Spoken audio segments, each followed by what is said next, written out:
미국 부산대학교에서 수산생물학으로 박사학위를 받으셨고 국립수산과학원에서 국내 처음으로 바이오플락 기술을 개발을 하고 상업화에도 성공한 친환경 양식 분야의 세계적인 전문가입니다. 국제기구의 그 ODA 사업으로 알제리 사하라 사막에 새우 양식 프로젝트를 성공시킨 주역으로서 현재도 활발히 코이카 사업을 수행하고 있습니다. 장인권 박사님의 바이오플락 새우 양식을 중심으로 국내 친환경 양식 현황 및 그 전망이라는 주제에 대한 발표가 있겠습니다.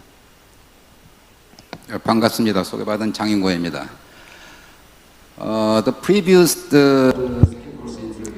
네, 이전에 발표하신 분들이 그 정치적 그리고 그 사회적인 요소에 대해서 말씀해 주셨는데요. 저와 같은 경우는 바이오플럭 기술에 대해서 좀 말씀을 드리겠습니다. 특히 한국에서의 그 바이오플럭에 대해서 말씀을 드리겠는데요. 네, 바이오플락이라는 것은 친환경 양식법과 라스와 함께 사용하면서 미생물 활성으로 질소 화합물을 없애고 또한 영양분의 환경 배출을 상당히 줄일 수 있습니다. 그리고 이 기술은 NIFS에서 2001년 이후에 개발이 되어서 2000년대 초반부터 계속해서 그 새우 양식장에 적용되고 있습니다. 그리고 현재 실내 새우 양식장에서 70개 이상 적용이 되고 있고요. 바이오플락과 같은 경우는 배출수가 거의 없고 또한 그 친환경적인 양식법입니다. 그렇기 때문에 이러한 양식법이 지속적으로 확대되고 있는 추세입니다. 그럼 바이오플럭 기술이란 무엇일까요?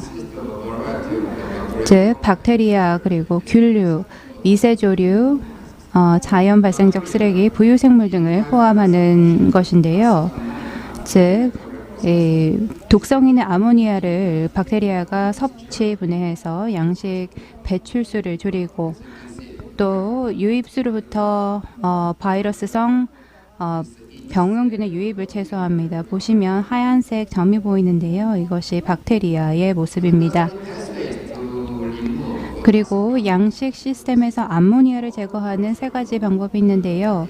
모든 양식에서는 그 사료로 인한 그 암모니아 증가가 이러한 생산을 제한하는 가장 주요한 원인 중 하나입니다.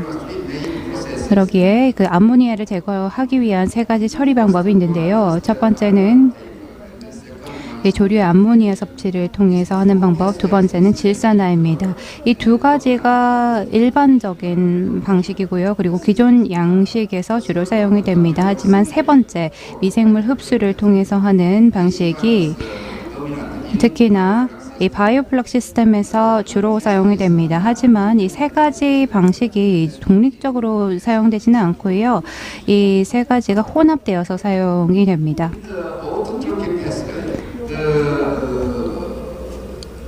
그리고 특히나 그 독립영양세균과 같은 경우는 독성 암모니아를 NO2, NO3 그리고 N2로 바뀌는데요. 이 프로세스는 저에겐 좀 익숙한 것이죠. 하지만 양식 시스템에서 매우 느리게 이러한 프로세스가 진행되기 때문에 시간이 지나면서 NO2와 NO3가 시스템에 축적이 됩니다. 그래서 질소를 제거하기 위해서 환수가 필요하고요. 그리고 환경으로 영양분을 배출하는 것이 불가피하게 되죠. 하지만 반대로 바이오플럭으로 아모니아를 제거하는 종속 영양적 방법과 같은 경우는 이 세균이 유기탄소를 아미노산으로 바꿉니다. 그러니까 단백질로 바꾼다는 것이죠. 그래서 이러한 프로세스에서는 암모니아와 탄소가 필요합니다. 그렇기 때문에 이 슬러지라는 것이 환경 배출이 되지 않는 것이죠. 이것이 쓰이는 것이기 때문이죠. 이게 바이오플럭이 변화하는 과정인데요. 보시면 이 박테리아가 이 독성 암모니아를 단백질로 변환하는 그런 과정을 보여줍니다. 그래서 CN 레이쇼가 지금 15인데요. 그래서 탄소 15개가 있으면 아모니아를 한 개를 제거할 수 있는 것이죠. 그래서 15,000개의 카본이 1,000개의 그 질소 분자를 제거할 수 있는 것입니다. 이러한 그 독성 아모니아가 제한 없이 지속적으로 제거될 수 있다는 것이죠. 유기탄소원이 추가만 되면 계속해서 제거될 수 있습니다.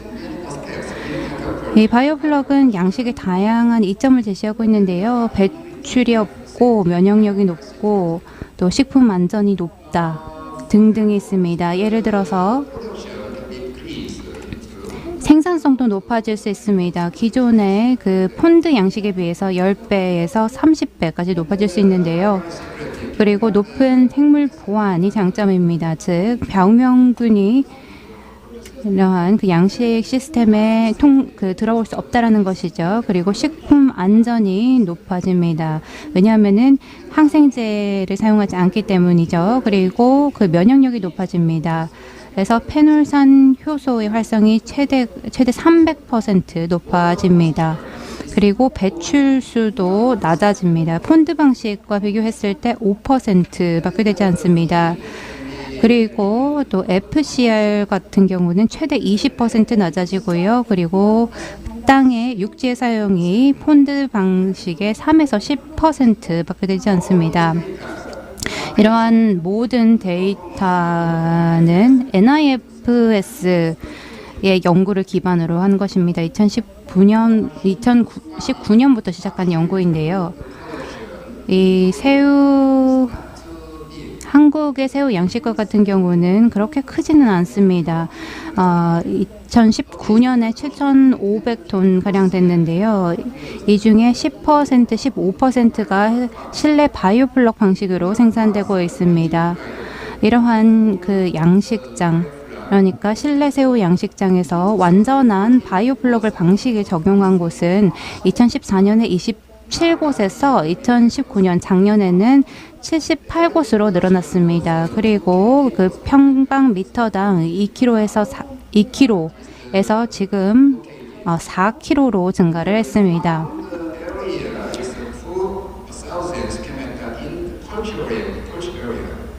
그리고 평균 0.5에서 1헥타르 정도 되고요. 그 새우의 가격은 킬로당 18에서 22달러 정도 됩니다.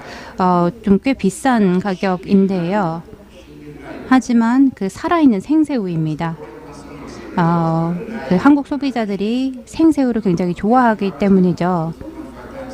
그래서 1년에 2번 그리고 2.5회 정도 수확을 합니다. 세미 바이오플럭 방식을 사용하면은 외부 양식장에서는 1년에 한 번 수확을 합니다.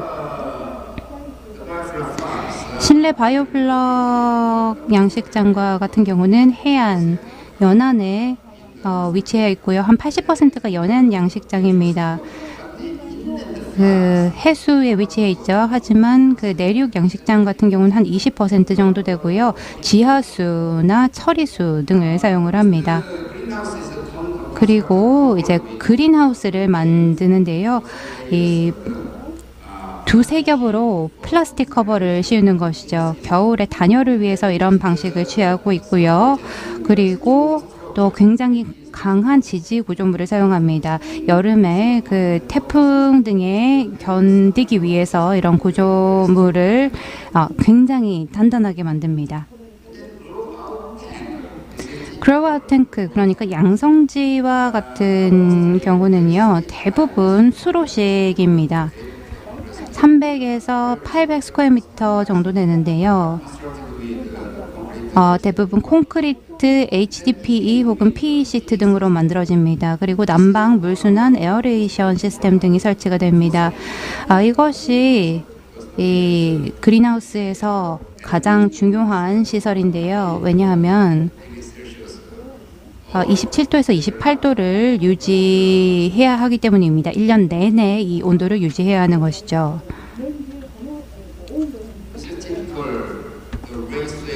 그래서 일반적으로 이 수로식 형태인데요.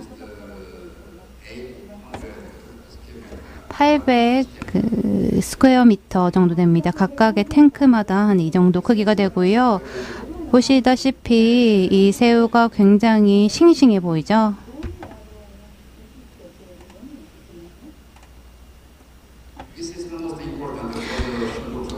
이 바이오플럭의 새우 양식의 가장 경제적인 면이 중요하다라고 생각을 하는데요. 대부분의 양식장은 수익성이 좋으나 양식장마다 그 관리 경험 능력에 따라서 그 경제성은 다르다고 생각을 합니다. 그래서 킬로당 16에서 20달러, 그리고 1년에 2번 수확하고요. 그리고 스퀘어 미터당 4kg, 양식 공간은 2,000 제곱미터 정도입니다.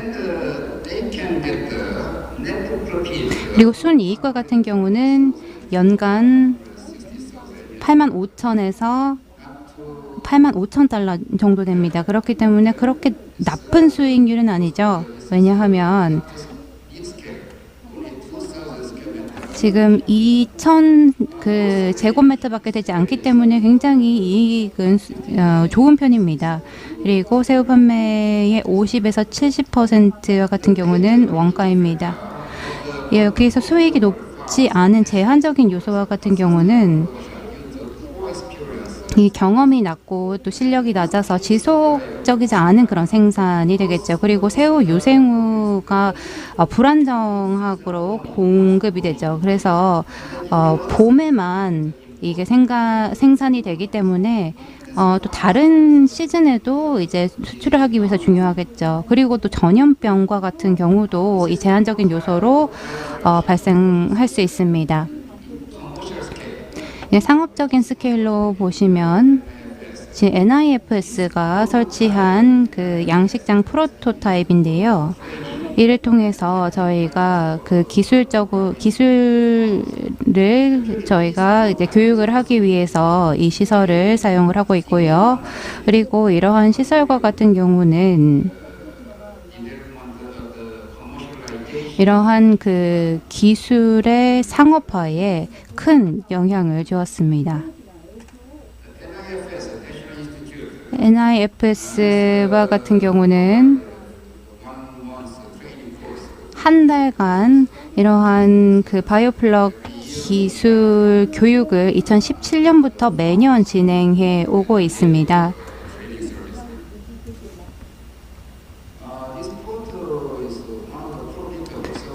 굉장히 또 성공적인 양식장인데요. 그렇게 크지는 않습니다. 보시다시피 6개의 그린하우스가 있고요. 강화도에 있는 양식장입니다. 그리고 또 성공 사례가 있는데요. 인천의 사례입니다. 여기는 좀 큰 편입니다. 큰 양식장인데요. 인천에 위치하고 있습니다.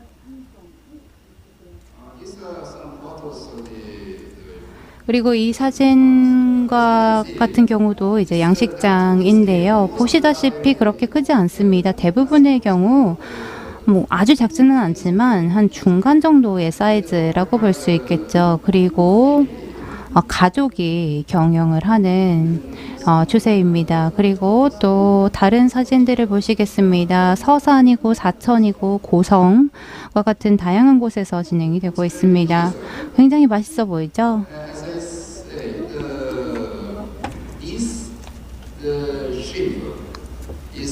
이러한 새우와 같은 경우는 생새우로 조리가 됩니다.